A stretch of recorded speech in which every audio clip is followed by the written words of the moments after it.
یہ یاد کرو جب ہم نے فرشتوں سے کہا کہ آدم کو سجدہ کرو تو انہوں نے سجدہ کیا جی مگر ابلیس نے نہ کیا. حاشیہ نمبر 47 اس سلسلہ کلام میں قصہ آدم و ابلیس کی طرف اشارہ کرنے سے مقصود گمراہ انسانوں کو ان کی اس حمایت پر متنبع کرنا ہے کہ وہ اپنے رحیم و شفیق پروردگار اور خیرخواہ پیغمبروں کو چھوڑ کر اپنے اس ازلی دشمن کے پھندے میں پھنس رہے ہیں جو اول روز آفرینش سے ان کے خلاف حسد رکھتا ہے. جی حاشیہ نمبر 48 یہ یعنی ابلیس لفظ جو آفرینش ہے اس کا مطلب یہ ہوتا ہے کہ جس دن یعنی کہ جہاں آغاز بنیادی طور پر جس دن سے آدم کو پیدا کیا گیا. آفرینش کا مطلب ہوتا ہے آغاز کرنا پیدائش کا آغاز. جی ساجد بھائی کنٹینیو کریں. حاشیہ نمبر 48 یعنی ابلیس فرشتوں میں سے نہ تھا مگر جنوں میں سے تھا اسی لیے اطاعت سے باہر ہو جانا اس کے لیے ممکن ہوا. فرشتوں کے متعلق قرآن تشریح کرتا ہے کہ وہ فطرتاً مطیع فرمان ہے یعنی اللہ جو حکم بھی ان کو دے وہ اس کی نافرمانی نہیں کرتے اور وہی کرتے ہیں جو ان کو حکم دیا جاتا ہے.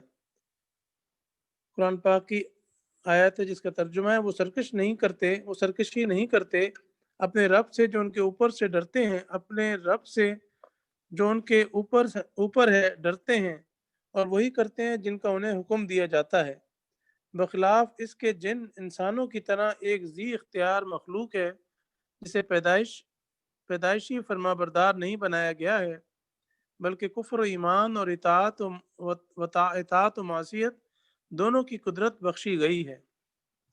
اسی حقیقت کو یہاں کھولا گیا ہے کہ ابلیس جنوں میں سے تھا اسی لیے اس نے خود اپنے اختیار سے فسق کی راہ انتخاب کی. یہ تصریح ان تمام غلط فہمیوں کو رفع کر دیتی ہے جو عموماً لوگوں میں پائی جاتی ہے کہ ابلیس فرشتوں میں سے تھا اور فرشتہ بھی کوئی معمولی نہیں بلکہ معلم الملکوت. مزید تشریح کے لیے ملاحظہ ہو الحجر آیت 27 اور الجن آیت 13 تا 15. یہ پڑھ لیجئے الحجر جو یہاں پر موجود ہے اور سورہ جن بھی موجود ہے. الحجر کی آیت نمبر 27 پہلے جو ہے وہ پڑھ لیتے ہیں.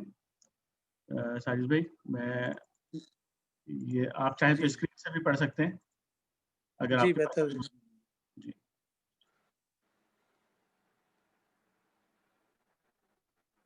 آیت نمبر 27 یہاں پر اول جان نہ خلقنا ہوں اور اس سے پہلے جنوں کو ہم آگ کی لپٹ سے پیدا کر چکے تھے. اور اس سے پہلے جنوں کو ہم آگ کی لپیٹ سے پیدا کر چکے تھے. پھر یاد کرو اس موقع کو جب تمہارے رب نے فرشتوں سے کہا کہ میں سڑی ہوئی مٹی کے سوکھے گارے سے ایک بشر پیدا کر رہا ہوں. جب میں اس سے پورا بنا چکوں اور اس میں اپنی روح سے کچھ پھونک دوں تو تم سب اس کے آگے سجدے میں گر جانا. جی اس کا حاشیہ نمبر 18 پڑھ لیجئے تاکہ کیونکہ ہمیں وہ انڈرسٹینڈ کرنا ہے نا جو ہم پڑھ رہے تھے.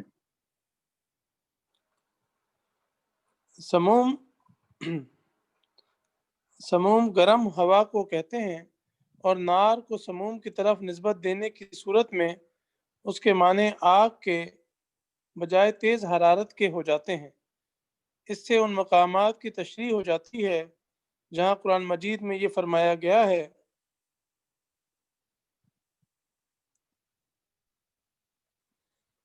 کہ جن آگ سے پیدا کیے گئے ہیں. مزید تشریح کے لیے ملاحظہ ہو رحمان حواشی 14 تا 16. دوسرا جو تھا سورہ جن کی آیت نمبر 13 سے 15 تک ٹھیک ہے نا.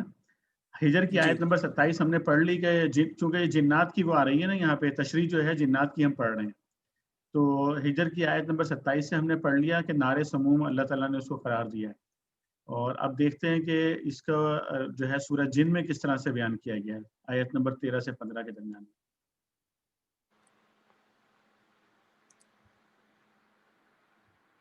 یہ یہاں سے ساجد بھائی وَأَنَّ لَمَّا سے شروع ہوگا اور یہ کہ ہم میں سے.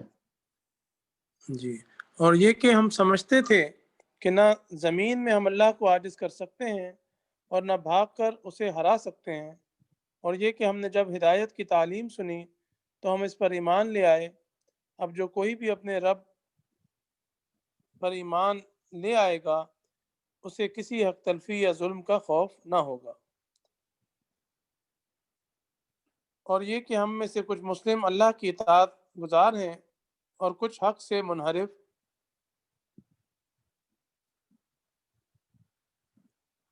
تو جنہوں نے اسلام اطاعت کا راستہ اختیار کر لیا انہوں نے نجات کی راہ ڈھونڈ لی، اور جو حق سے منحرف ہیں وہ جہنم کا ایندھن بننے والے ہیں. جی نمبر اور 14 نبی کا جی حاشیہ نمبر 14. سوال کیا جا سکتا ہے کہ قرآن کی روح سے جن تو خود آتشی مخلوق ہیں، پھر جہنم کی آگ سے ان کو کیا تکلیف ہو سکتی ہے؟ اس کا جواب یہ ہے کہ قرآن کی روح سے تو آدمی بھی مٹی سے بنا ہے، پھر اگر اسے مٹی کا ڈھیلا کھینچ مارا جائے تو اس کو چوٹ کیوں لگتی ہے؟ حقیقت یہ ہے کہ انسان کا پورا جسم اگرچہ زمین کے مادوں سے بنا ہے، مگر جب ان سے گوشت پوش کا زندہ انسان وجود میں آ جاتا ہے تو ان مادوں سے بالکل مختلف چیز بن جاتا ہے، اور انہی مادوں سے بنی ہوئی دوسری چیزیں اس کے لیے اذیت کا ذریعہ بن جاتی ہیں. ٹھیک اسی طرح جن بھی اگرچہ اپنی ساخت کے اعتبار سے آتشی مخلوق ہیں، لیکن آگ سے جب ایک زندہ اور صاحب احساس مخلوق وجود میں آ جاتی ہے تو وہی آگ اس کے لیے تکلیف کی موجب بن جاتی ہے. مزید تشریح کے لیے ملاحظہ ہو تحفیم القرآن جلد پنجم رحمان حاشیہ 15. جزاک اللہ خیر ساجد بھائی. تو اب اس کو آگے کنٹینیو کر لیجئے، کیونکہ یہ ہم نے ابھی جو ہے جنوں کے بارے میں جو تھوڑی تفصیلات تھیں دوسری صورتوں میں وہ ہم نے پڑھ لی ہیں سورہ حجر سے سورہ جن سے. اس کو آگے کر لیجیے پیراگراف. اعوذ باللہ من الشیطان الرجیم. رہا یہ سوال کہ جب ابلیس فرشتوں میں سے نہ تھا تو پھر قرآن کا یہ طرز بیان کیوں کر صحیح ہو سکتا ہے کہ ہم نے ملائکہ کو کہا کہ آدم کو سجدہ کرو، بس ان سب نے سجدہ کیا مگر ابلیس نے نہ کیا؟ اس کا جواب یہ ہے کہ فرشتوں کو سجدے کا حکم دینے کے معنی یہ تھے کہ وہ تمام مخلوقات ارضی میں بھی انسان کی مطیع و فرمان بن جائے، جو کرۂ زمین کی عملداری میں فرشتوں کے زیر انتظام آباد ہیں. چنانچہ فرشتوں کے ساتھ یہ سب مخلوقات بھی سربسجود ہوئیں، مگر ابلیس نے ان کا ساتھ دینے سے انکار کر دیا. لفظ ابلیس کے معنی کے لیے ملاحظہ ہو المومنون حاشیہ 73 حاشیہ نمبر 49. اب میں آپ کو جو ہے نا یہ ایک منٹ ٹھہر جائیں، میں وہ اس کا ابلیس کا معنی ابھی دیکھ لیتے ہیں نا. سورہ مومنون سے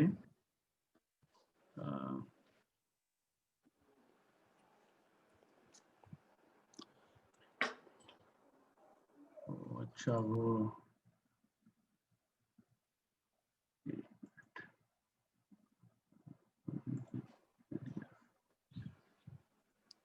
سورہ مومنون کا حاشیہ 73. جی یہ سورہ مومنون آ گئی ہے، اس کا حاشیہ نمبر 73 دیکھ لیتے ہیں.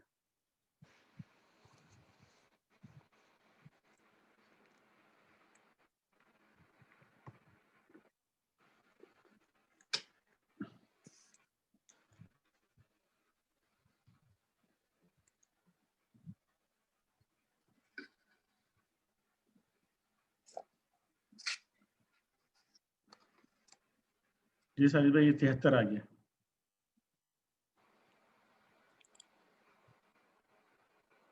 جی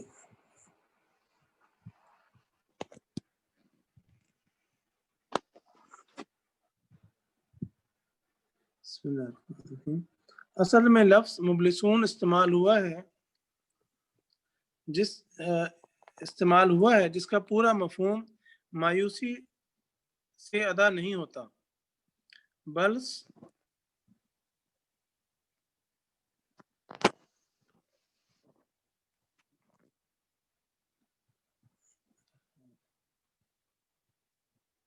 سر بھی آپ کی آواز نہیں آ رہی ہے. یہ بلس اور ابلاس اس کا لفظ کئی معنوں میں استعمال ہوتا ہے.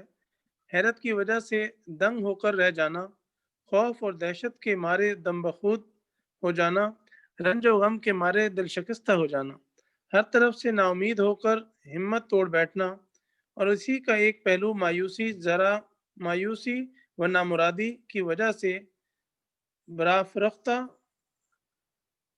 ہو جانا بھی ہے. جس کی بنا پر شیطان کا نام ابلیس رکھا گیا ہے۔ اس نام میں یہ معنی پوشیدہ ہیں کہ یا اس کے یاس پاس اور یاس اور یاس نمرد جی پوشیدہ ہے کہ یاس اور نامرادی کی بنا پر اس کا زخمی تکبر اس قدر براگشتہ ہو گیا کہ اب وہ جان سے ہاتھ دھو کر ہر بازی کھیل جانے اور ہر جرم کا ارتکاب کر گزرنے پر تلا ہوا ہے۔ جزاک اللہ خیر۔ یہاں سے ابلیس کی ہم نے سمجھ لیا کہ ابلیس کا مطلب کیا ہے اور وہ اس کی کیفیت کیا ہے ابلیس کی۔ ٹھیک، حاشیہ نمبر 49۔ مطلب یہ ہے کہ یہ شیاطین آخر تمہاری اطاعت و بندگی کے مستحق کیسے بن گئے؟ بندگی کا مستحق تو صرف خالق ہی ہو سکتا ہے، اور ان شیاطین کا حال یہ ہے کہ آسمان و زمین کی تخلیق میں شریک ہونا تو درکنار، یہ تو خود مخلوق ہیں۔ جی ٹھیک، جزاک اللہ خیر ساجد بھائی، جزاک اللہ خیر۔ اچھا، یہ ایسا کرتے ہیں کہ اس کو اگلا حاشیہ پڑھنے سے پہلے اس پہ ڈسکشن کر لیتے ہیں، کیونکہ یہ ہم نے اس کے جنات کے حوالے سے جو ریفرنس کی آیات تھیں اور ریفرنس کی جو تشریح تھی وہ ہم نے پڑھ لی ہے، تو اگلا جو نقطہ ہے وہ ڈیفرنٹ ہے اس سے، تو اس لیے پہلے چونکہ ابھی تازہ ہی مطالعہ ہم نے کیا ہے تو اس کو پہلے جو ہے ہم انشاءاللہ اس کو ڈسکس کر لیتے ہیں، اور جو یہاں پر انڈرسٹینڈنگ بھائیوں کی بنی ہے یا کوئی کوشچن یہاں پر ہے آپ کا وہ ریز کر سکتے ہیں آپ یہاں۔ جی، آپ کے لیے فورم اوپن ہے جی بات کرنے کے لیے۔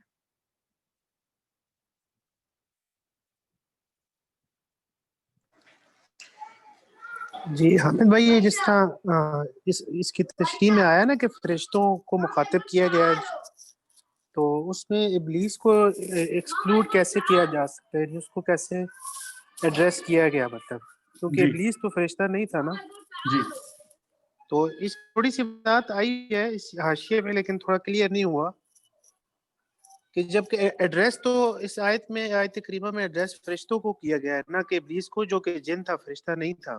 جی تو حاشیے میں جو اس کو تھوڑا سا فردر کلیریفائی کر دے تاکہ جی میں پہلے حاشیے سے ہی وہ 2 سطریں پڑھتا ہوں تو اسی سے کافی بات کلیئر ہو جائے گی۔ یہاں پہ لکھا ہوا ہے کہ اس کا جواب، جو سوال آپ نے کیا ہے کہ اس کا جواب یہ ہے کہ فرشتوں کو سجدے کا حکم دینے کے معنی یہ تھے کہ وہ تمام مخلوقات ارضی بھی انسان کی مطیع فرمان بن جائیں جو کرۂ زمین کی عملداری میں فرشتوں کے زیر انتظام آباد ہیں۔ چنانچہ فرشتوں کے ساتھ یہ سب مخلوقات بھی سربسجود ہوئیں، مگر ابلیس نے ان کا ساتھ دینے سے انکار کر دیا۔ تو اس سے جو بات ہمیں واضح طور پہ معلوم ہو رہی ہے وہ یہ کہ، اور جو دیگر بھی مختلف تشریحات سے ہمیں بات علم میں آتی ہے، وہ یہ کہ انسان کی تخلیق سے پہلے یہ کرۂ زمین موجود تھا۔ ایسا نہیں ہے کہ انسان جب پیدا ہوا تو اس کے ساتھ کرۂ زمین جو ہے وجود میں آیا، یا اس سے جو ہے چند دن پہلے وجود میں آیا، بلکہ یہ اس سے بہت عرصہ پہلے جو ہے کرۂ زمین جو تھا یہ موجود تھا، اور اس کرے پر بہت ساری مخلوقات پہلے سے آباد تھی، اور ان مخلوقات میں یہ جنات جو ہے یہ موجود تھے۔ جنات جو ہے انسان سے بہت پہلے جو ہے تخلیق کیے گئے تھے، اور جس طریقے سے اللہ تعالیٰ نے انسان کو ایک بہت ہی اہم چیز عطا کی ہے، اور وہ اہم چیز ہے ارادے کی آزادی اور عمل کی آزادی۔ یہ چیز جو ہے نا، اگر آپ غور کریں تو یہ جنات اور انسانوں کے علاوہ کسی کو عطا نہیں کی گئی یہ چیز۔ آپ کو جتنی بھی مخلوقات نظر آتی ہیں، زمین میں نظر آ رہی ہیں یا آسمان پہ نظر آ رہی ہیں، تو وہ کسی نہ کسی طریقے سے ایک ضابطے کے اندر جو ہے نا بندھی ہوئی ہیں، وہ اس سے ہٹ نہیں سکتی۔ چاند کو دیکھ لیجئے، سورج کو دیکھ لیجئے، ستاروں کو دیکھ لیجئے، پانی کو دیکھ لیجئے، جانوروں کو دیکھ لیجئے، یہ سب جو ہے نا ایک اللہ تعالیٰ نے ان کا جو ضابطہ بنا دیا اس پہ چلتے ہیں سارے کے سارے۔ ان کی اپنی کوئی ارادے کی اور عمل کی آزادی نہیں ہوتی، نہ یہ اپنی مرضی سے کوئی ارادہ کر سکتے ہیں کہ میں ٹھیک کروں گا یا غلط کروں گا، نہ یہ کوئی عمل کر سکتے ہیں ٹھیک اور غلط۔ یہ صرف وہی عمل کرتے ہیں جس کے لیے ان کو اللہ تعالیٰ نے پروگرام کر دیا ہے، جس عمل کے لیے۔ تو انسان سے پہلے، بہت پہلے اللہ تعالیٰ نے اس زمین کے اندر جنات کو پیدا کیا تھا، اور ان کو اس زمین کی عملداری ان کے حوالے کی تھی اللہ تعالیٰ نے۔ میں یہ تو نہیں کہتا کہ اللہ تعالیٰ نے، کیونکہ میرے پاس ابھی اس کا کوئی واضح ایویڈنس نہیں ہوگا کہ میں یہ بات کہہ سکوں کہ جنات کو بھی اللہ تعالیٰ نے جو ہے نا وہ خلیفہ اللہ فی الارض کا درجہ دیا ہو، لیکن بہرحال وہ زمین کے اوپر جو ہے نا حکمران تھے، اللہ تعالیٰ کی طرف سے مبعوث کیے گئے تھے، اور اللہ تعالیٰ کی طرف سے بھیجے گئے تھے، اور ان کو جو ہے وہ عمل کی ارادے کی آزادی دی گئی تھی ان کو۔ تو جو بات یہاں سے ہمیں سمجھ میں آتی ہے وہ یہ کہ چونکہ زمین کا انتظام جو ہے وہ فرشتوں کے ذمے جو ہے زمین کا انتظام تھا، تو جتنی بھی چیزیں ظاہر ہے کہ پوری کی پوری زمین جو ہے اللہ تعالیٰ نے، اللہ تعالیٰ کے جو کنٹرولز ہیں اس کی امپلیمنٹیشن یہ فرشتے کرتے ہیں ساری۔ تو جب یہ اسی طرح آپ سمجھ لیجئے اس کو کہ جب کسی کمانڈر کو جو ہے وہ کہا جاتا ہے سرنڈر کرنے کے لیے، تو اس کے ساتھ جتنی بھی پوری پلاٹون ہوتی ہے یا جتنے بھی افراد ہوتے ہیں وہ سب جو ہے اس آرڈر کے ماتحت ہوتے ہیں سارے کے سارے۔ تو بالکل اسی طرح جب یہ فرشتوں سے کہا گیا کہ سجدہ کرو آدم کو، اس کو آپ ایک اور پہلو سے انڈرسٹینڈ کریں کہ سجدہ کرنے کا مطلب یہ ہم نا اس کو بعض اوقات بڑے ہلکا مطلب اس کا لیتے ہیں سجدہ کرنے کا، کہ سجدہ بس ٹھیک ہے سجدہ کر دیا۔ سجدہ بنیادی طور پر اس کا مطلب یہ تھا کہ آپ کو آدم کے سامنے سرنڈر کرنا ہے بیسکلی، یعنی اب یہ آدم جو ہے وہ خلیفۃ اللہ فی الارض ہوگا، اور جتنی بھی مخلوقات اور اللہ تعالیٰ کی جتنی بھی تخلیقات یہاں پر موجود ہوں گی یہ سرنڈر کریں گی آدم کے سامنے۔ تو وہ فرشتوں کا سرنڈر کرنے کا مطلب یہی تھا، اور جو زمین میں جتنی بھی مخلوقات اس وقت موجود تھیں ان کو بھی سرنڈر کا حکم دیا گیا تھا فرشتوں کے حکم کے ساتھ ہی۔ لیکن ظاہر ہے کہ جنات میں سے بھی ہم یہ نہیں کہہ سکتے کہ تمام جنات نے انکار کر دیا، اور بلکہ ابلیس جو تھا یہ مطلب ایک فرد تھا، اس کا جنات کے اندر کوئی ایک بڑا اعلیٰ مقام بہرحال تھا اس کا، اور اس نے انکار کر دیا۔ تو اب ہمیں جو بات ایک اور پتہ چلتی ہے احادیث مبارکہ کے ذریعے سے اور قرآن کے ذریعے سے، وہ یہ کہ جنات میں بھی دو طرح کے گروہ ہیں جنات کے اندر۔ مسلم جنات ہوتے ہیں اس کے اندر، اور جو ہے وہ کافر اور مشرک جو ہے وہ جن جس طرح انسانوں میں ہوتے ہیں اس طرح ان کے یہاں بھی ہوتے ہیں۔ تو ہم یہ کہہ سکتے ہیں کہ ابلیس جو ہے وہ جو برے جنات تھے یا جو کافر اور مشرک جنات تھے، ہو سکتا ہے یہ ایک پورا گروپ ہو جس کو لے کر جو ہے نا یہ ان جنات سے پھر الگ ہو گیا، اور یہ ابھی تک یہ موجود ہے، ظاہر ہے یہ زندہ ہے کیونکہ اس کو اللہ تعالیٰ نے رہتی دنیا تک کے لیے اس نے اللہ تعالیٰ سے زندگی مانگی تھی قیامت کے دن تک کے لیے، اور اس کو اللہ تعالیٰ نے وہ زندگی عطا کی ہے۔ تو اس کی عمر تو اتنی ہے بہرحال کہ یہ آدم علیہ السلام سے پہلے پیدا ہوا تھا اور قیامت تک یہ زندہ رہے گا، لیکن یہ بہرحال ایک شخصیت ہے، موجود ہے یہ۔ تو بات کلیئر ہوئی ہے کچھ؟ جی حامد بھائی بہت اچھی طرح کلیئر ہو گئی۔ جی یعنی جو بالخصوص حکم فرشتوں کو دیا گیا تھا عمومی طور پہ وہ ان کے نیچے جتنی مخلوقات تھیں جو ان کے زیر اطاعت تھیں وہ ان سب پہ ڈیفینیٹلی امپلیمنٹڈ تھا، اس کے اندر رہتے ہوئے ابلیس نے اس کی نافرمانی کی جی اور اطاعت نہیں کی۔ بالکل۔ شکریہ۔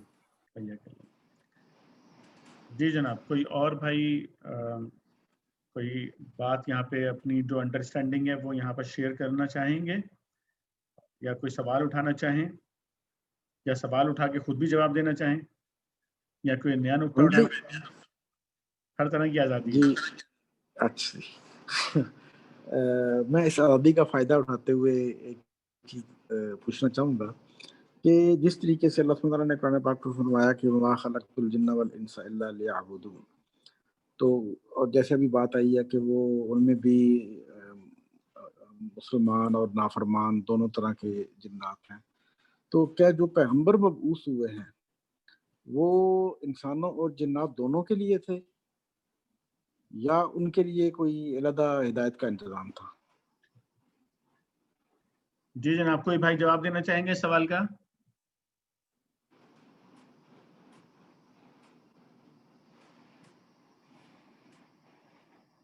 یہ نئے بھائیوں کے لیے میں ایڈ کر دوں کیونکہ یہ اس کو ہم یہ ہمارا اسٹڈی سرکل ہے بیسکلی، تو اس لیے یہ اس میں ضروری نہیں ہوتا کہ صرف میں ہی اس میں جواب دوں، بلکہ ہم اس میں سے جو بھائی بھی ہم پہلے انوائٹ کرتے ہیں کہ جو کوئی اور بھائی اس پر بات کرنا چاہیں یا جواب دینا چاہیں یا سوال میں کچھ اور ایڈ کر دینا چاہیں تو یہ آپ کے پاس آپشن موجود ہوتا ہے۔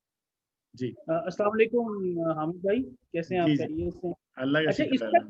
اس کا جواب تو سورۃ الجن میں کلیئر واضح ہے، قُلْ أُوحِيَ إِلَيَّ أَنَّهُ اسْتَمَعَ نَفَرٌ مِّنَ الْجِنِّ فَقَالُوا إِنَّا سَمِعْنَا قُرْآنًا عَجَبًا يَهْدِي إِلَى الرُّشْدِ فَآمَنَّا بِهِ، تو ہم اس پہ ایمان لے آئے تو یہ تو پھر کلیئر ہے نا کہ اللہ کے نبی صلی اللہ علیہ وآلہ وسلم انسانوں کے لیے نہیں جنوں کے لیے بھی تھے، وہ نبی مبعوث تھے، تبھی تو وہ جنوں نے پھر یہ بات کہی نا کہ آپ اس پہ ایمان لے آئے۔ اگر وہ ان کے لیے مبعوث نہ ہوتے تو پھر اللہ تعالیٰ اس کا ذکر قرآن مجید میں نہ کرتا۔ جی یہ ٹھیک، تو یہ تو آپ نے نبی کریم صلی اللہ علیہ وسلم کے حوالے سے بتایا ہے، تو کیا جنوں میں بھی نبی اس سے پہلے آتے رہے ہیں، یا جو انسانی جو نبی آتے رہے ہیں وہی جنات کے لیے ہوتے تھے؟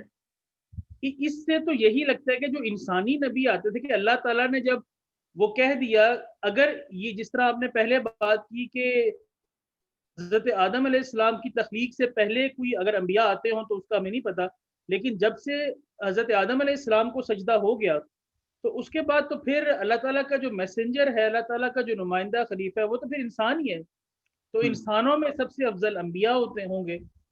تو جب انسانوں کے لیے اطاعت نبی کی فرض ہے تو آف کورس جنہوں نے سجدہ کیا انہیں، تو ان کے لیے بھی لازمی فرض ہے۔ صحیح۔ یہ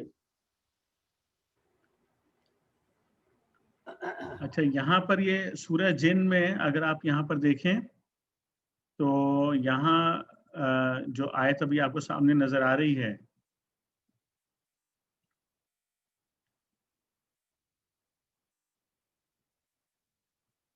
اس کو تھوڑا سا پڑھ لیتے ہیں یہاں سے۔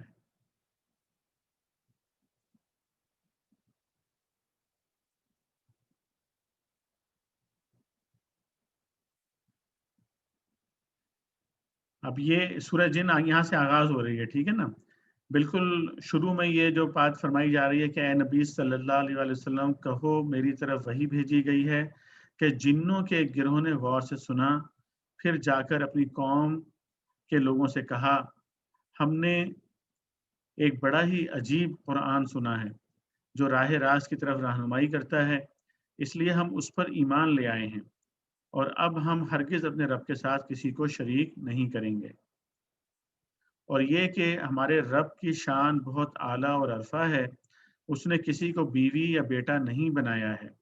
اچھا، یہ ذہن میں رکھیں کہ جنات اپنے دوسرے جو جنات ان کے جو کولیگز ہیں یا ان کے جو بہن بھائی ہیں یا ان کے جو رشتہ دار ہیں ان کو یہ بتا رہے ہیں، اور یہ بھی ذہن میں رکھیں کہ یہ بیوی اور بیٹا بنانے والا جو یہ تصور ہے، یہ تصور جو ہے وہ عیسائیوں سے آیا ہے۔ اس کا مطلب ہے کہ جنات کے اندر جو ہے وہ عیسائی جنات بھی جو ہے وہ موجود تھے، اور یہ کہ ہمارے نادان لوگ اللہ کے بارے میں بہت خلاف حق باتیں کہتے رہے ہیں، اور یہ کہ ہم نے سمجھا تھا کہ انسان اور جن کبھی خدا کے بارے میں جھوٹ نہیں بول سکتے، اور یہ کہ انسانوں میں سے کچھ لوگ جنوں میں سے کچھ لوگوں کی پناہ مانگا کرتے تھے۔ اس طرح انہوں نے جنوں کا غرور اور زیادہ بڑھا دیا، اور یہ کہ انسانوں نے بھی وہی گمان کیا جیسا تمہارا گمان تھا کہ اللہ کسی کو رسول بنا کر نہ بھیجے گا۔ ابھی جو نمبر 8 ہے اس کو ہم پڑھ لیتے ہیں۔ اصل الفاظ ہیں الَّن یبعث اللہ احدا۔ اس فقرے کے 2 معنی ہو سکتے ہیں، ایک وہ جو ہم نے ترجمے میں اختیار کیے ہیں، دوسرے یہ کہ اللہ کسی کو مرنے کے بعد دوبارہ نہ اٹھائے گا۔ چونکہ الفاظ جامع ہیں اس لیے ان کا یہ مطلب لیا جا سکتا ہے کہ انسانوں کی طرح جنوں میں بھی رسالت اور آخرت دونوں کا انکار پایا جاتا تھا، لیکن آگے کے مضمون کی مناسبت سے پہلا مفہوم ہی زیادہ قابل ترجیح ہے، کیونکہ اس میں یہ ایمان لانے والے جن اپنی قوم کے لوگوں کو بتاتے ہیں کہ تمہارا یہ خیال غلط نکلا کہ اللہ کسی رسول کو مبعوث کرنے والا نہیں ہے۔ آسمانوں کے دروازے ہم پر اسی وجہ سے بند کیے گئے ہیں کہ اللہ نے ایک رسول بھیج دیا ہے۔ اچھا، یہ تو پورا میں نے صرف انڈرسٹینڈنگ کے لیے آپ کو، تاکہ یہ پتہ رہے کہ یہ واقعہ کس طریقے سے پیش آیا تھا، اور اللہ کے نبی صلی اللہ علیہ وسلم پر جنات کے ایمان لانے کا۔ تو یہ بات بہت کلیئر ہے جو کہ ابھی ہمارے سامنے حامد قیوم بھائی نے بھی بات کی ہے یہاں، کہ چونکہ اب اشرف المخلوقات جو ہیں وہ انسان ہیں، اللہ تعالیٰ نے اشرف قرار دیا۔ اشرف کا مطلب ہوتا ہے کہ سب مخلوقات سے جو بہترین مخلوق ہیں۔ ظاہر ہے کہ جو سب مخلوقات میں سے بہترین مخلوق ہیں، نبی اسی میں سے آئے گا، اور نبی جو ہے وہ جو بہترین مخلوق ہے اس کے اندر سے جو اشرف ترین فرد ہوتا ہے وہ نبی ہوتا ہے، وہ یعنی اشرف المخلوقات میں سے جو اشرف ترین ہوگا وہ نبی ہوگا۔ تو ظاہر ہے کہ جن جو ہے وہ اشرف نہیں ہے، مطلب وہ اشرف المخلوقات میں نہیں ہے جن، تو اس لیے نبی جو ہے نا وہ سیکنڈ گریڈ جو بھی مخلوق ہوگی اس میں سے تو نبی آنے کا منطقی طور پہ بھی اگر آپ اس پہ جو ہے وہ سمجھیں اس بات کو، تو نبی کے آنے کا کوئی تصور نہیں ہو سکتا کہ وہ سیکنڈ گریڈ میں سے جو ہے نا کسی میں سے نبی کو مبعوث کیا جائے زمین کے اوپر. اس لیے انبیاء جو ہے وہ انسانوں میں سے ہی مبعوث کیے گئے، اور جنات جو ہے وہ انہی انبیاء پر جو انسانی انبیاء جو آتے رہے انہی پر وہ ایمان لاتے رہے ہیں ہر زمانے میں. اسی طرح اسی لیے آپ کو سلیمان علیہ السلام پر ایمان لانے والے جنات اور ان کے دربار میں بیٹھے ہوئے جنات آپ کو جو ہے نظر آئیں گے، جو ان کے حکم پہ بہت سارے کام بھی کرتے تھے. اور اسی لیے ابھی جو آپ نے آیت پڑھی یہاں پہ اندازہ ہوا کہ جنات کے اندر جو ہے وہ مشرک بھی موجود تھے اور جنات کے اندر عیسائی بھی موجود تھے وہاں پہ. تو اس لیے انبیاء جو بھی آتے رہے ہیں، جنات میں سے نبی نہیں آئے ہیں، انسانی جو نبی آتے رہے ہیں انہی پر جو ہے جنات نے ایمان لانا تھا.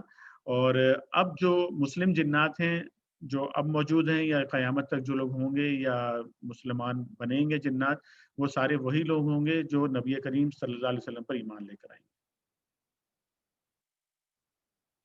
کلیئر ہو گئی یہ بات؟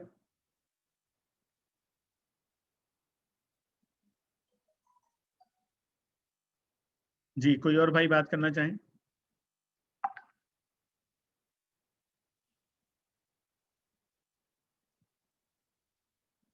میں ڈسکنیکٹ تو نہیں ہو گیا ہوں؟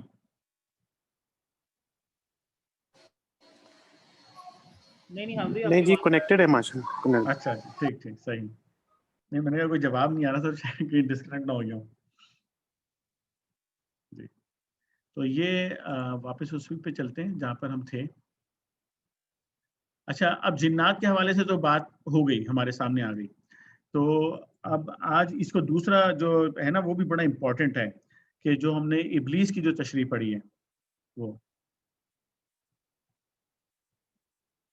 جنات کے حوالے سے. ویسے جو ہمارے یہاں مطلب ایک جو بات یہاں پر بھی آئی ہے نا کہ جو جنات خود کہہ رہے ہیں کہ انسانوں نے ہمارا غرور بڑھا دیا، تو اس لیے یہ ہمارے سوسائٹی میں عام طور پہ یہ بہت زیادہ خوف پھیلائے جاتے ہیں، جنوں کا بڑا خوف پھیلایا جاتا ہے، اور اس خوف کی بنیاد کے اوپر بہت سارے لوگوں کے بہت سارے کاروبار بھی چل رہے ہوتے ہیں اس خوف کی بنیاد کے اوپر. تو اس لیے ان سے خوفزدہ ہونے کی ضرورت نہیں ہے جنات سے. اگر آپ اللہ پر ایمان رکھتے ہیں اور اپنے آپ کو پاکیزہ رکھتے ہیں تو ان سے بالکل بھی خوفزدہ ہونے کی ضرورت نہیں ہے. اشرف ترین مخلوق جو ہے وہ آپ ہی ہیں، انسان ہیں. اور انسان لیکن اشرف اس وقت رہتا ہے وہ کہ جب وہ اللہ کی بات مان رہا ہو، یعنی کہ اللہ تعالیٰ پر ایمان لائے اور عمل صالح کرے. اگر وہ ایمان نہیں لائے گا اور عمل صالح نہیں کرے گا تو پھر وہ اللہ تعالیٰ نے پھر ان لوگوں کو اسفل السافلین بھی قرار دیا. یہ سب نیچوں سے نیچ ہو جاتے ہیں پھر وہ لوگ. اور یہی وہ لوگ ہوتے ہیں پھر جو مخلوقات سے ڈرنا شروع کرتے ہیں اور جو مخلوقات کا شکار بنتے ہیں. اور ایسے ہی لوگ ہوتے ہیں جنات کا شکار بھی بنتے ہیں.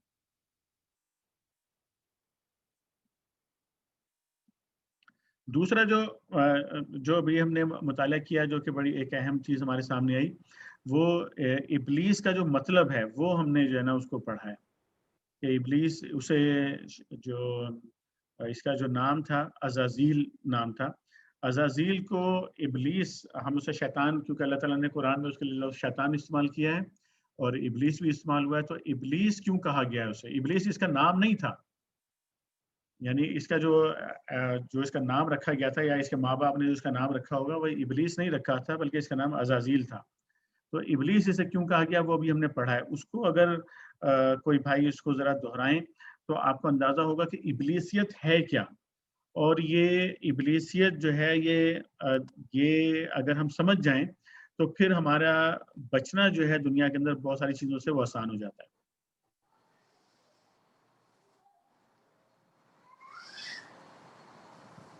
جی کون بھائی بات کر رہے ہیں؟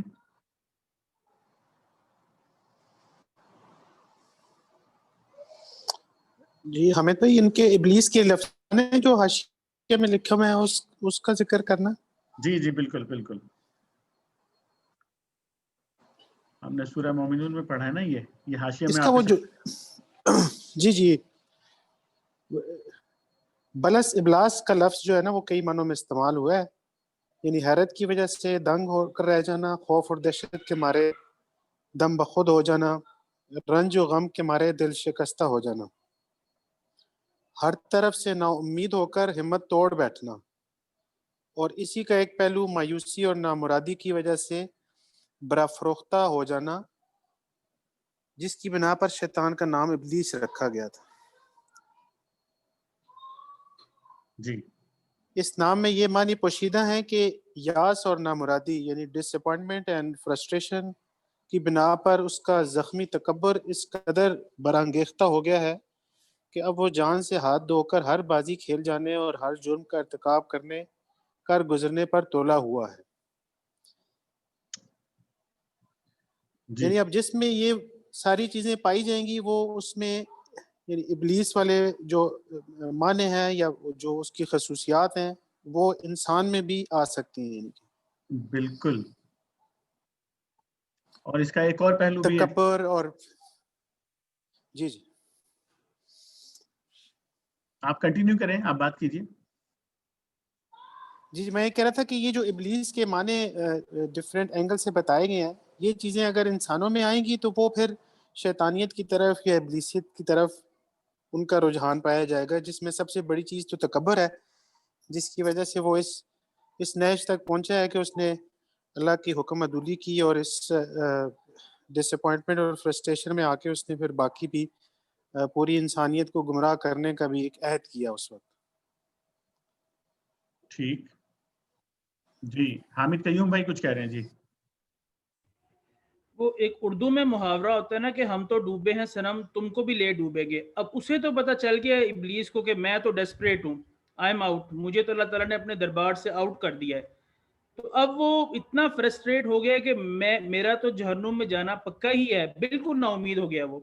اب وہ چاہ رہا ہے کہ اللہ تعالیٰ نے جس کی خاطر مجھے یہ تمام چیزیں جھیلنا پڑی، میں بھی وہی کروں گا کہ وہ بھی میری طرح ہی ایسے ہو جائے۔ بالکل ٹھیک، کہ وہ بھی بالکل ہی ہر طرح سے کوشش کرے گا ابلیس سے کسی نہ کسی طرح یہ بندہ انسان اللہ تعالیٰ سے مایوس ہو جائے، اللہ تعالیٰ سے نا امید ہو جائے۔ اسی لیے کہتے ہیں نا امیدی کفر ہے، کہ وہ کسی نہ کسی طریقے سے آپ کو بس نا امید کر کے رہے گا، ہر طرف سے آپ کو حملے آپ پہ کرتا رہے گا کہ جو میرے ساتھ ہوا ہے اب وہی سب کچھ انسان کے ساتھ ہو۔ ایک تو یہ چیز ہے۔ دوسرا ہم وہ کہتے ہیں کہ جنات سے ڈرنا نہیں چاہیے، تو اس سے پہلے ہم وہ ڈسکس کر رہے تھے کہ وہی جتنا کہ انسانوں نے ہمیں بڑھا چڑھا دیا۔ لیکن ہم نے یہ چیز آپ سے پوچھنی ہے کہ اللہ تعالیٰ قرآن مجید میں یہی کہتے ہیں کہ الذین یأکلون، ان کی وہ سود کے بارے میں کہ الذین یأکلون الربا لا یقومون الا کما یقوم الذی یتخبطہ الشیطان من المس، تو شیطان جن ہی ہوا نا۔ ذالک بانہم قالوا انما البیع مثل الربا، یعنی کہ جو لوگ یہ کہتے ہیں کہ جو تجارت ہے وہ سود کے برابر ہے، حالانکہ اللہ تعالیٰ نے تجارت کو حلال کیا ہے اور سود کو حرام۔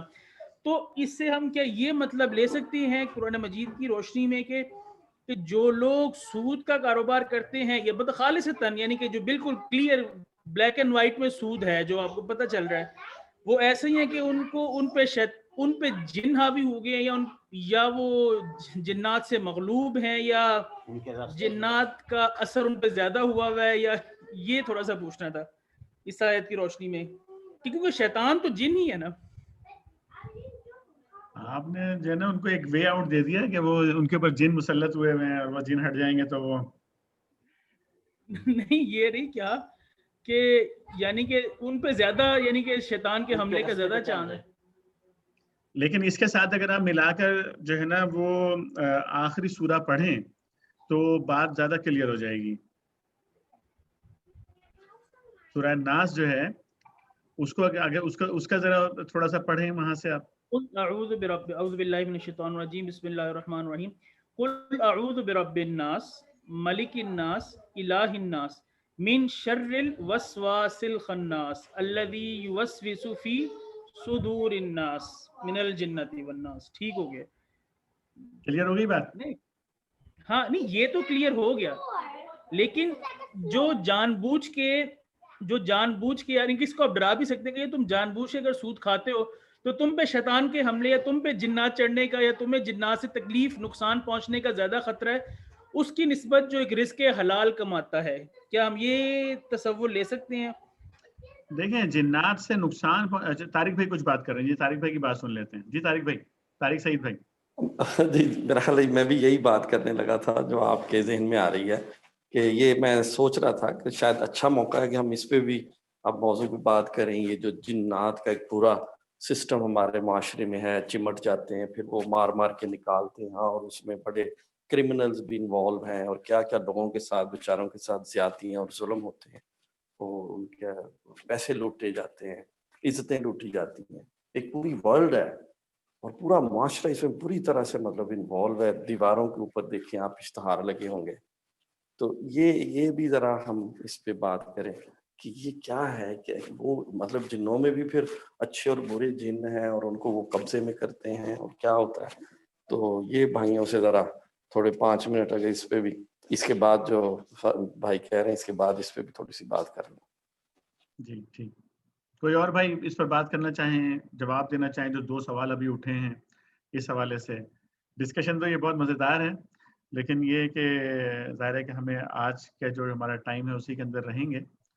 مزید انہی 2 نکات پہ رہتے ہوئے بات کرتے ہیں. جی کوئی بھائی بات ہم رات کو سو بھی سکیں، اتنی اس حد تک جائیں ہم کہ رات کو نیند جو ہے نا ہماری وہ مکمل بھی ہو جائے. انشاءاللہ. جی ساجد بھائی. نہیں بس ماشاءاللہ حامد قیوم بھائی نے جو ہے نا، میں سمجھ رہا ہوں کہ انہوں نے جو وہ نقطہ اٹھایا ہے نا کہ ان کے اوپر زیادہ آسانی سے جو لوگ اس سود کے کاروبار میں ملوث ہوں گے، یقیناً وہ مال کھاتے ہوں گے جو کہ یہ کھا رہے ہیں، جو کہ اس کے لیے اللہ پاک نے منع فرمایا ہے. تو ان پر شیطان کا حاوی ہو جانا آسان ہو جاتا ہے. تو جواب انہوں نے خود ہی اپنی گفتگو میں میرا خیال ہے کہ دیا ہے حامد بھائی نے. جی ٹھیک. جی کوئی اور بھائی کوئی بات کرنا چاہیں اس حوالے سے؟ دوسرا یہ کہ اس میں اس آیت میں جس میں ذکر کیا انہوں نے، وہ شیاطین کا ذکر ہے نا. وہ جو جن ہیں جو مسلمان ہیں یا جو نیک جن ہیں ان کا تو ذکر نہیں ہے. تو شیاطین تو ڈیفینیٹلی جب انسان پہ حاوی ہوتے ہیں تو اس سے غلط کام ہی کرواتے ہیں. تو وہ اس پہلو میں بھی دیکھا جائے تو جو سود لینا اور سود کے کاروبار میں انوالو ہونا، تو وہ شیطان ان پہ حاوی ہو چکا ہوتا ہے آلریڈی، نہ کہ اس کے بعد ان پہ فردر کوئی اس کے اثرات پڑتے ہیں، بلکہ آلریڈی پڑ چکے ہوتے ہیں. تو تب لوگ پھر سود کو بھی حلال اور یعنی کہ عام تجارت کی طرح سمجھنا شروع کر دیتے ہیں. اس کانٹیکس میں شاید اس کا زیادہ مفہوم لیا گیا تھا. جی کوئی اور بھائی کوئی بات کرنا چاہیں اس حوالے سے؟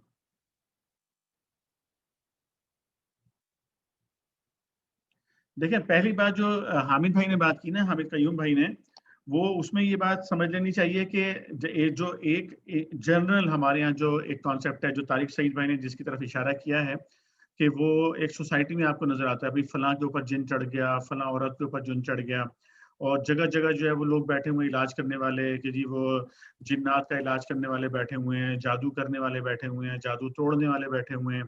اور آپ سفر کریں ٹرین میں، کراچی سے لے کر پشاور تک سفر کریں، آپ کو پورے راستے میں گاؤں دیہات شہر دیواروں کے اوپر اشتہار لکھے ہوئے نظر آئیں گے، فلانا عامل فلانا عامل، اور وہ عامل آپ کے ساتھ یہ کر دے گا، اور وہ عامل آپ کے ساتھ آپ کے اوپر اگر کچھ ہوا ہے تو وہ یہ علاج آپ کا کر دے گا. اور اسی طرح آپ کو بہت سارے انسیڈنٹس سننے میں نظر آتے ہیں. پہلے تو یہ صرف لوگ کہتے تھے شاید یہ دیہی علاقوں میں ہوتے ہیں، لیکن اب شہری علاقوں میں بے تحاشا آپ کو قدم قدم کے اوپر جو ہے یہ ان لوگوں کے وہ کھلے ہوئے نظر آئیں گے، مختلف قسم کے جو انہوں نے اپنے آستانے کھول رکھے ہیں، جس میں جادو بھی آ جاتا ہے، جنات بھی آ جاتے ہیں کہ جی فلاں پہ جن چڑھ گیا. اور خصوصاً خواتین کے ساتھ یہ زیادہ ہوتا ہے، اور نوجوان خواتین کے ساتھ، نوجوان بچیوں کے ساتھ یہ زیادہ معاملات نظر آتے ہیں کہ جی یہ جن چڑھ گیا ان کے اوپر، اور پھر اس کا علاج کیا جا رہا ہے. تو ابھی میں اس کی ڈیٹیل میں نہیں جانا چاہتا کہ وہ چڑھتا بھی ہے کہ نہیں چڑھتا، کیا کہانی ہوتی ہے وہ. لیکن یہ بات جو حامد قیوم بھائی نے اٹھائی نا کہ وہ جو لوگ سود کا کاروبار کر رہے ہوتے ہیں ان کے اوپر اس کا مطلب ہے جن چڑھ گیا ہے، تو یہ وہ ان معنوں میں ان دونوں کو الگ الگ رکھنا چاہیے. وہ جو ایک جرنل معنی میں جن چڑھنا کہتے ہیں، وہ جن سود والوں کے اوپر جن نہیں چڑھا ہوا ہوتا وہ والا، بلکہ اس کو جب آپ سورہ ناس کی روشنی میں لیتے ہیں نا تو اللہ تعالیٰ فرماتے ہیں خناس اس کے بارے میں کہتے ہیں، یوسوس فی صدور الناس.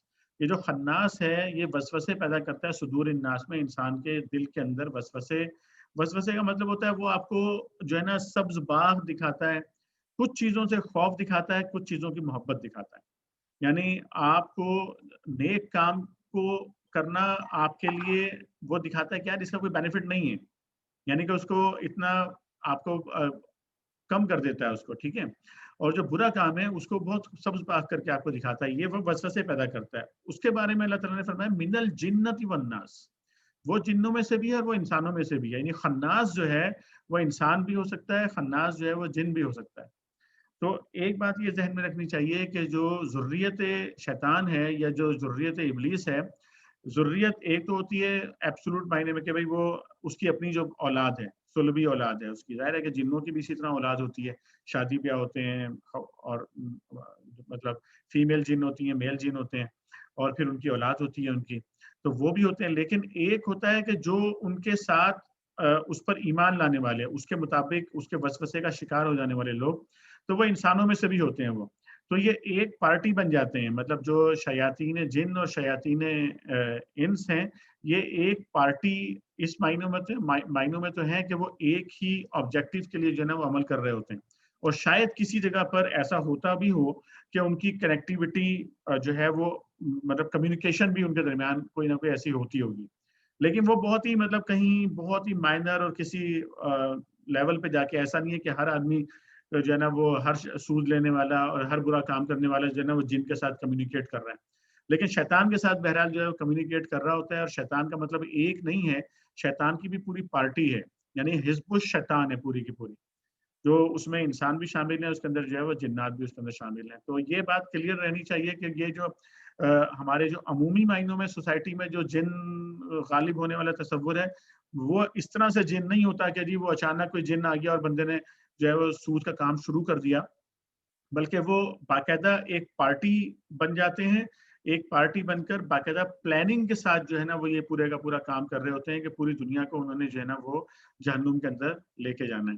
یہ تو ایک پہلو سے بات ہو گئی.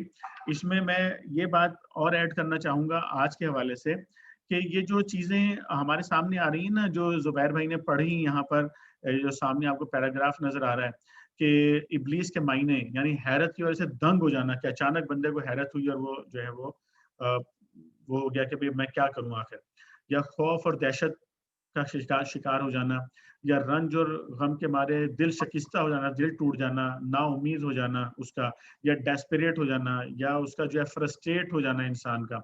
تو صرف ایسا نہیں ہے کہ انسان جو ہے نا یہ چیزیں انسان کے اندر پیدا ہوں تو وہ جو ہے نا وہ شیطان کے راستے پر چلتا ہے, بلکہ شیطان ان کو پیدا کرنے کی کوشش کرتا ہے.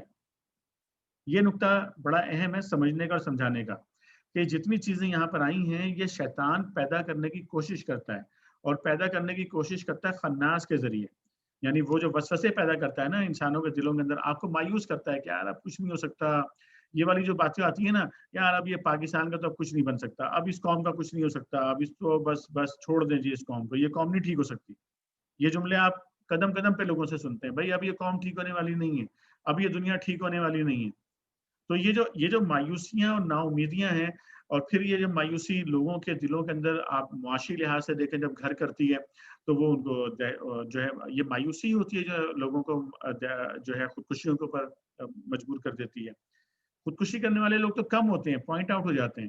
کبھی آپ اس کے اوپر غور کریں کہ یہ جو لوگ حرام کما رہے ہوتے ہیں وہ بھی دراصل مایوسی کا شکار ہوتے ہیں. کبھی اس پہ غور کیجیے گا اس بات کے اوپر, یعنی وہ مایوس ہو جاتے ہیں جی نا بالکل, کہ اللہ تعالیٰ مجھے بھائی سیدھے راستے سے نہیں دے گا. اللہ تعالیٰ مجھے مطلب بندے نے یہ سوچا کہ یار حلال طریقے سے مجھے یہ نہیں ملے گا تو مجھے حرام راستے کے اوپر جانا چاہیے, مجھے لازمی کوئی نہ کوئی 2 نمبری کرنی چاہیے, مجھے لازمی کوئی نہ کوئی دھوکہ بازی کرنی چاہیے, کوئی ایسا کاروبار کرنا چاہیے جس میں دوسرے کا حق جو ہے نا وہ کھا سکوں اس کے اندر, یا سود کی طرف چلا جاؤں یا کسی اور طرف چلا جاؤں, کیونکہ وہ مایوس ہو گیا. یعنی کہ اللہ کی جو رحمت تھی کہ اللہ بھائی آپ سیدھے طریقے سے حلال کمانے کی کوشش کریں گے تو کیوں نہیں آپ کا ایمان کہ اللہ مجھے دے گا, جبکہ آپ یہ زبان سے کہہ رہے ہیں کہ اللہ رازق ہے, اللہ رازق ہے, سارے رزق کے خزانے اسی کے پاس ہیں. تو یہ مایوسی ہی ہے نا جو اس طرف لے جاتی ہے. یہ انسان کی مایوسی ہوتی ہے کہ وہ کہتا ہے کہ یار اگر میں سیدھے راستے پہ چلوں گا تو مجھے سکون اور اطمینان حاصل نہیں ہوگا. تو پھر وہ سکون اور اطمینان کے لیے دوسرے کام کرنے لگتا ہے. کوئی زنا کاریوں کی طرف چلا جاتا ہے, کوئی بدکاریوں کی طرف چلا جاتا ہے, کوئی شراب کی طرف چلا جاتا ہے, کوئی منشیات کی طرف چلا جاتا ہے. کیوں جاتے ہیں اس طرف؟ وہ کچھ لذت حاصل کرنا چاہ رہے ہوتے ہیں نا, کچھ لذت اس لیے کہ بھئی اس سے مجھے ذہنی اور قلبی سکون ملے گا, اس سے یہی چاہ رہے ہوتے ہیں. آپ جو لوگ بھی ایک دھندے کر رہے ہوتے ہیں آپ ان سے پوچھیں تو وہ کر اس لیے رہے ہوتے ہیں. لیکن وہ اصل میں اس چیز سے مایوس ہو گیا کہ بھائی اگر میں اللہ کے راستے پہ چلوں گا تو وہ جو قلبی سکون ہے وہ مجھے وہیں سے حاصل ہوگا. الا بذکر اللہ تطمئن القلوب، دلوں کو تو اطمینان مل ہی نہیں سکتا اللہ کے ذکر کے بغیر. تو وہ دراصل وہ اللہ کی طرف سے جب مایوس ہوا، اور یہ جو مایوسی والا کام ہے جو میں ابھی آپ کے سامنے ڈیفائن کر رہا ہوں، یہ مایوسی والا کام یہ وہ خناس کرتا ہے، وہ شیطان، وہ ابلیس، اس کی ضروریت یہ کام کرتی ہے کہ آپ کو مایوس کرتی ہے ان چیزوں سے. تو اس لیے مایوسیاں جب پھیلتی ہیں، دل شکستگی جب آتی ہے، لوگوں کی ہمت جب ٹوٹتی ہے، لوگوں کے اندر جب تکبر پیدا ہوتا ہے، تو یہ دراصل شیطان کے وہ کام ہے جس کے ذریعے سے وہ اپنی پارٹی کے اندر اضافہ کرنا چاہتا ہے زیادہ سے زیادہ لوگوں کا. تو یہ ہماری ذمہ داری بنتی ہے میرے عزیز بھائیوں اور میرے دوستوں، اور اگر میری بہنیں بھی میری بات سن رہی ہیں تو میری بہنوں اور بچوں جو بھی میری بات سن رہے ہیں، تو یہ بات آپ اپنے دل کے اندر، اپنے ذہن کے اندر بٹھا لیں کہ ہمیں لوگوں کو مایوسی سے نکالنا ہے. ہم نے لوگوں کو یہ بات بتانی ہے کہ ہمارا رب جو ہے اسی نے یہ پوری کائنات بنائی ہے، اس کے ساری طاقتیں، سارے خزانے اس کے ہاتھ میں. اگر ہم اس سے اس کے دامن سے اپنے آپ کو جوڑ لیں گے تو مایوسی کی کوئی چیز نہیں ہے دنیا کے اندر. ہر چیز ٹھیک ہو سکتی ہے.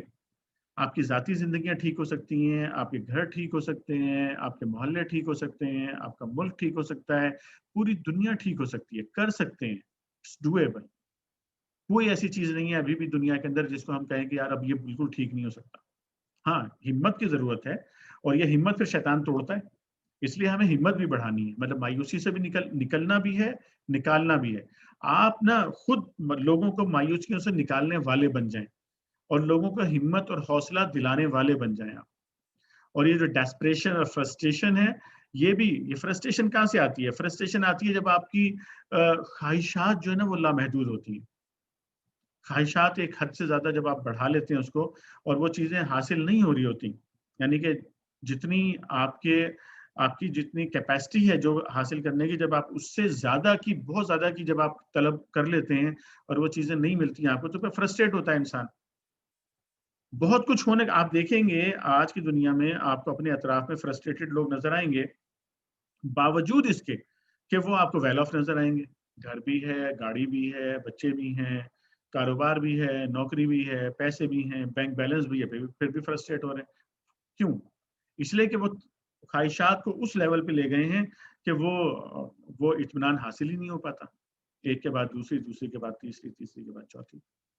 تو یہ والا جو کام ہے، یہ کام بھی جو ہے نا وہ شیطان یہ کام کرتا ہے. تو اس لیے اپنے آپ کو بھی اس سے بچائیں، مایوسی سے، فرسٹریشن سے، ہمت کے ٹوٹنے سے، اور گھر والوں کو بھی بچائیں، بچوں کو بھی اس پہ ٹرین کریں، خواتین کو اس پہ ٹرین کریں، اور سوسائٹی کو جو ہے نا اس کے اندر ہمیں یہ کام کرنا ہے. یہ بہت اہم کام ہے، اور اس طرف اگر ہم چلیں گے ہمت کے ساتھ تو انشاءاللہ تبدیلیاں ہوں گی. دنیا میں بھی چینجز آپ کو نظر آئیں گی، ہوتی بھی نظر آئیں گی. گھروں میں، محلوں میں بھی چینجز ہوتی ہوئی آپ کو نظر آئیں گی. جہاں تک دوسرا پہلو ہے جو طارق بھائی نے بات اٹھائی تھی کہ پھر یہ جو کچھ ہو رہا ہے ہماری سوسائٹی میں، یہ سب کچھ کیوں ہو رہا ہے، اس پر انشاءاللہ اگلی نشست میں ہم بات کریں گے. جب تک آپ بھائی بھی اس پر تھوڑا مزید غور و فکر کر لیجئے، کیونکہ بہرحال یہ ایک بڑا برننگ کویسچن ہے اور ہمیں اپنے اطراف میں ہوتا ہوا نظر آ رہا ہے، ہر طرف ہوتا ہوا نظر آ رہا ہے یہ کام، اور اس کو سمجھنا بڑا ضروری ہے تاکہ ہم اس کو سمجھیں اور پھر اس سے نبرد آزما ہو سکیں. یعنی کہ ہم یہ دیکھیں کہ بھئی یہ معاملے سے نمٹنا کیسے ہے، اور لوگوں کو ان چیزوں سے بچانا کیسے، خود بھی کیسے بچنا اور لوگوں کو بھی کیسے بچانا. اس کو انشاءاللہ نیکسٹ نشست جو ہماری ہوگی اس میں ڈسکس کریں گے. تو آج یہیں پر ہم جو ہے اپنے اس ڈسکشن کو روک دیں گے. اگر کسی بھائی نے کوئی اہم بات کرنی ہوگی تو پروگرام کے فارمل اختتام کے بعد جو ہے میں 2-4 منٹ کے لیے رکوں گا. آپ میں سے کوئی بھائی بات کرنا چاہیں تو اس وقت بات کر سکیں گے. تو آج پروگرام کے اختتام کی دعا کے لیے میں درخواست کرتا ہوں، ہمارے ساتھ کون موجود ہیں ابھی؟ حامد قیوم بھائی آپ دعا کروا دیجیے.